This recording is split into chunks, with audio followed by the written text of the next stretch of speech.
Hello and welcome to Do It Yourself channel. Today I will show you where to find the option and how to turn off our swipe screen lock in Motorola Edge 15 Neo phone.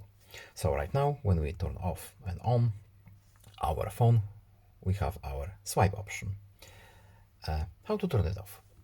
First we need to open settings. Then in settings we are looking for security and privacy option, and here we have device lock options, and as you can see we have the swipe selected.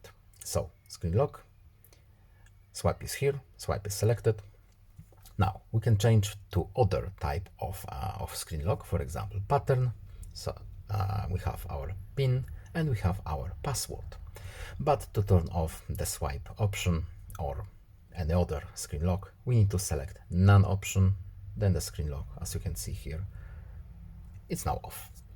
And that's it. I hope this video is helpful to you. Please leave a like and subscribe. Have a nice day and see you in the next video. Bye.